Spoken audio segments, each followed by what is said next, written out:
ኬክም ቆርሼም ቢሆን አስረክበዋለሁ ልጆቼን ከነባለቤቴ። ሰላም ሰላም የጽናት ሚዲያ ቤተሰቦች፣ ዛሬ ይዤላችሁ የቀረብኩት ታሪክ ልብ ሰባሪ ብቻ ሳይሆን ሁላችንም ቆም ብለን እንድንመለከት የሚያደርግ መሪር እውነት ነው። 7 ዓመት ያሳደገ አባት በድንገት ልጆቹ ያንተ አይደሉም የሚል የዲኤንኤ ውጤት በእጁ ሲገባ የሚሰማው ድንጋጤ ምን ሊሆን ይችላል? ዛሬ በዚህ ታሪክ ውስጥ ትልቁን ዋጋ እየከፈሉ ስላሉት ንጹሐን ልጆች፣ ስለ ፈረሰው እምነትና እኛስ እንደ ማህበረሰብ ምን ማድረግ አለብን የሚለውን በሰፊው እናያለን። ይህ ትንተና በማንም ላይ ለመፍረድ ሳይሆን ከጥፋት የምንማርበት አዎንታዊ ወይም ፖዘቲቭ ሎጂክ ነው። ታሪኩን ለመረዳት እንዲመቻችሁ በትንሹ የባልና የሚስቱን ታሪክ ላሰማችሁ።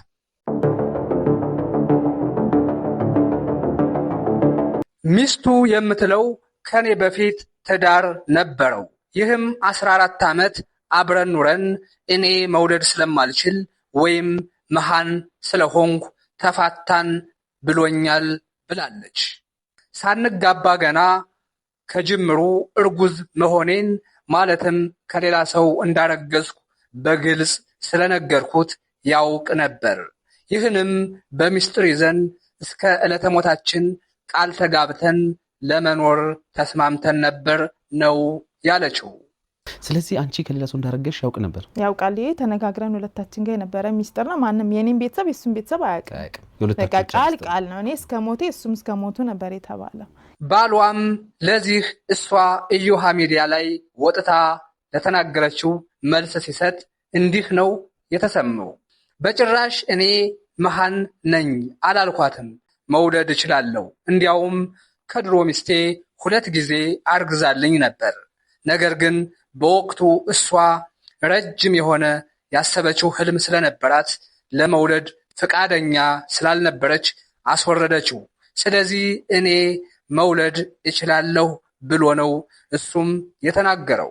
ነገር ግን ቤተሰቦች፣ ለሱ ያለፈ ታሪክም ቢሆን ለሚሰማው ደግሞ 14 ዓመት በትዳር የቆየ ባልና ሚስት እንዴት ገና የመውለድ እቅድ የለኝም ትላለች የሚለው ነገር አሁንም ግራ የሚያጋባ ነው። እኔ በአሁኑ ሰዓት መውለድ አልፈልግም ብላኝ ከአንድም 2 ጊዜ አስወርደዋለች። ዛሬ መውለድ አልችልም፣ አሁን ላይ ልጅ የመውለድ እቅድም የለኝም ብላ ነው እንጂ ያንን ነገር ያደረገችው እኔ መውለድ አልችልም አላልኩም። ሆኖም ግን ከድሮ ሚስቴ ልጅ ማግኘት ስላልቻልኩ እሷን ፈትቼ ይችን ማግባት ችያለሁ ሲልም ተሰምቷል።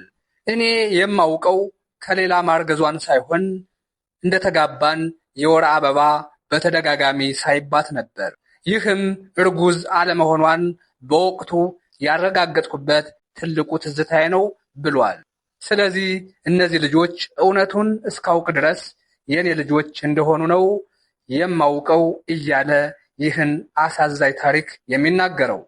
ዋናው ነገር ይህ በሚስጥር የተያዘ ትዳር ወደ ፍች እንዴት ሊደርስ ቻለ የሚለው ነው። ሚስቱ እንደምትለው ከሆነ የተጣላንበት ምክንያት 3ኛ ልጃችን ስንወልድ ነው።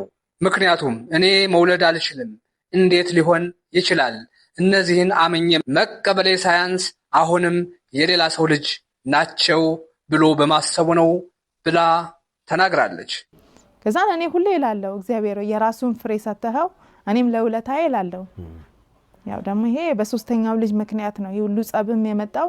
እኔ መውለድ አልችልም ነበረ፣ እንዴት 3ኛው ውስጥ ተረገዘ?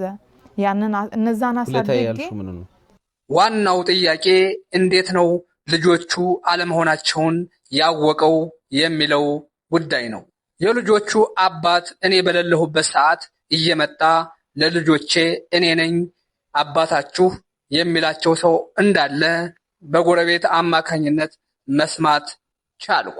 በተጨማሪም ልጆቼ አባታችሁ እኔ ነኝ የሚል ሰውዬ እየመጣ ነው፣ እኛ አንተ ነህ አባታችን ብለው አረጋገጡልኝ እያለም ነው የተናገረው። አባታችንን እያለ እየመጣ ቤት የሚረብሸናል። ይህን ነገር በጣም ከልጆች አንደበት ስትሰማ በዛ ሰዓት አንተ ምንድን ነው የምትሆነው? ነገር ግን እሷ አይደለም አባት ነኝ የሚል ሰው እንደሚመጣ አባታቸውን አላቀውም፣ በአጋጣሚ የተፈጠረ እርግዝና ነው ብላም ተናግራለች። እሱም በወቅቱ ይህን ለመስማት ቢከብደኝም መንትያ ልጆችን ከጊዜ በኋላ ዲኤንኤ የእኔ ልጆች እንዳልሆኑ አረጋግጠልኝ ሲል በስሜት ይናገራል። አስቡት፣ አንድ አባት ለ7 ዓመታት ያህል ልጆቼ እያለ ጠረናቸውን እያሸተተ ያሳደጋቸውን ልጆችህ አደሉም ሲባል ምን ያህል እንደሚከብደው፣ ምን ያህል ልቡ እንደሚሰበር። ደስ የሚለው ነገር ሁለቱ መንትያ ልጆች የሱ ባይሆኑም ሶስተኛው ልጅ የሱ መሆኑ በዲኤንኤ ተረጋግጧል። መሃን አለመሆኑም ተረጋገጠ። እሱ ግን ዲኤንኤውን ማመን አልቻለም። ማለትም ሶስቱም ልጆቼ የኔ አደሉም ሲል ነው የተደመጠው። ሶሻል ሚዲያ ላይም ወጥቶ ያደረገው ንግግር እንዲህ ይላል። የልጆቼ አባት የተባልክ እና ልጆቼን እስከነ ባለቤቴ ተረከበኝ የሚል ነበር። ይህም በወቅቱ መነጋገሪያ አጀንዳ ነበር። ሪባን አይደለም ኬክም ቆርሼም ቢሆን አስረክበዋለሁ ልጆቼን ከነ ባለቤቴ። እውነቱን ልንገራቸው፣ ይህኔ አስመርምሬ የልጆች አባት እንዳልሆንኩ አውቄያለሁ።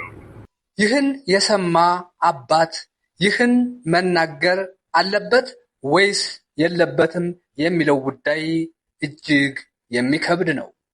ይህንም የሰሙ በርካታ ሰዎች ዲኤንኤም ይዋሻል እንዴ ብለው እንዲጠይቁ ያደረገ ታሪክ ሆኗል።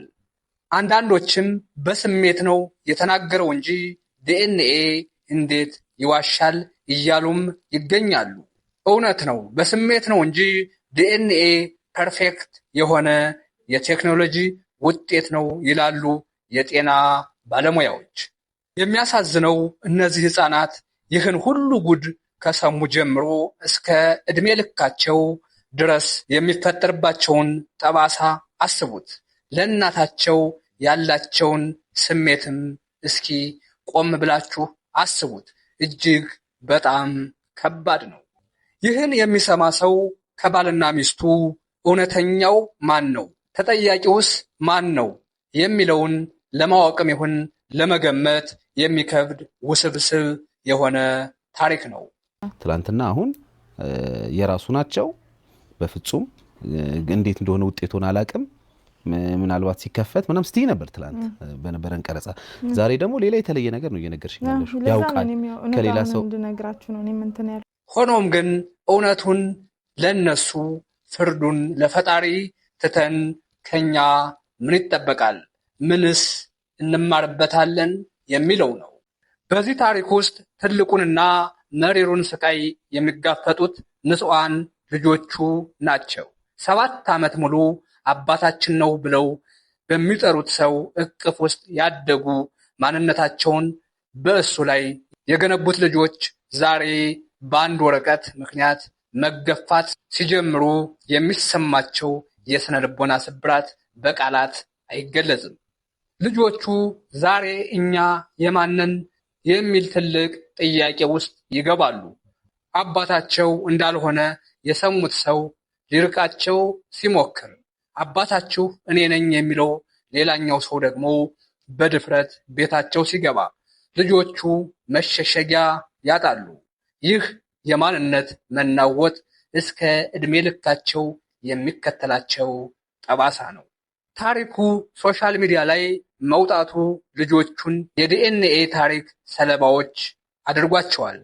ትምህርት ቤት ውስጥ፣ ጎረቤት ጋር እና ነገ በትዳር ሕይወታቸው ውስጥ ይህ ታሪክ እንደ ጥላ እየተከተለ ያሳቅቃቸዋል። ማህበረሰቡ በእነሱ ላይ የሚወረውረው የትችት ዓይን ልጆቹን በቁም እንደ መቅበር ይቆጠራል። ልጆች ከማንኛውም ሰው በላይ ወላጆቻቸውን ያምናሉ፣ ይወዳሉ። እናታቸው እውነትን ደብቃቸው አባታቸው ደግሞ እያወቀ ዝም ብሏቸው ከቆየ እነዚህ ልጆች ነገ ለማንኛውም ሰው ያላቸው እምነት ይጠፋል። ይህ ደግሞ ነገ አገር ተረካቢ ትውልድ ላይ የሚፈጠር ትልቅ የሞራል ዝቅጠት ነው። ዋናው ነገር ማህበረሰቡ ምን ማድረግ አለበት የሚለው ነው። ለወላጆች በትዳር ውስጥ ግልጸኝነት መጥፋቱ ዋጋው እንዲህ መሪር ነው። ባልየው መውለድ እንደማይችል እያወቀ ፍቅሩን ለማዳን ዝም ማለት፣ ሚስትየዋ ደግሞ እውነቱን ደብቃ 2 ልጆችን ከሌላ መውለዷ ሁለቱም ተጠያቂ ያደርጋቸዋል። ሆኖም ግን ትኩረቱ እርስ በርስ መካሰስ ላይ ሳይሆን ልጆቹን ከዚህ መከራ እንዴት እናውጣቸው የሚለው ላይ መሆን አለበት። ለልጆቹ ሲባል ጉዳዩን በሽምግልናና በሕግ ብቻ መቋጨት ይሻላል። እንደ ማህበረሰብ ታሪኩን ሰምተን ከማማትና ሰዎችን ከመርገም መቆጠብ አለብን። እኛ ልንሆን የምንችለው የሰላም መንገድ እንጂ የጥፋት ነዳጅ መሆን የለብንም። ሰው እንዴት እንዲህ ይጨክናል ከማለት ይልቅ እኔ በትዳሬ ውስጥ ምን ያህል ግልጽ ነኝ ብለን ራሳችንን መፈተሽ አለብን። ይህ ታሪክ የሚያሳየው በትዳር ውስጥ የስነ ልቦና ምክር እና የምክር አገልግሎት ምን ያህል አስፈላጊ እንደሆነ ነው። እንዲህ ያሉ ጥልቅ ምስጢሮች አምቀው ከመቆየት ይልቅ በባለሙያ ታግዞ ቀድሞ መፍትሄ መፈለግ እንዲህ ያለውን ሀገራዊ መርዶ ያስቀራል። በመጨረሻም የጽናት ሚዲያ ቤተሰቦች እውነት መራራ ናት፣ ግን ደግሞ ነፃ ታወጣለች። በዚህ ታሪክ ውስጥ የወላጆቹን ስህተት ታሪክ ይፋረደዋል። የእኛ ጩኸት ግን ልጆቹን እንዳይጎዳ እንጠንቀቅ። እውነተኛ ሰው ማለት በፈተና ውስጥ መፍትሄ መሆን ነው። እናንተስ በዚህ ልብ ሰባሪ ታሪክ ላይ ምን ትላላችሁ? ለልጆቹ የሚሆን ምን አይነት ምክር አላችሁ? ሐሳባችሁን በነፃነት ኮሜንት ሴክሽን ላይ መግለጽ ትችላላችሁ። ለእነዚህ ንጹሐን ልጆች ሰላምንና ጥንካሬን እንመኛለን። ለጽናት ሚዲያ ሰብስክራይብ ማድረጋችሁን በፍጹም እንዳትረሱ። አሁንም በሌላ ጉዳይ እስክንገናኝ ድረስ በያላችሁበት ሰላማችሁ ይብዛ። በሰላም ቆዩ።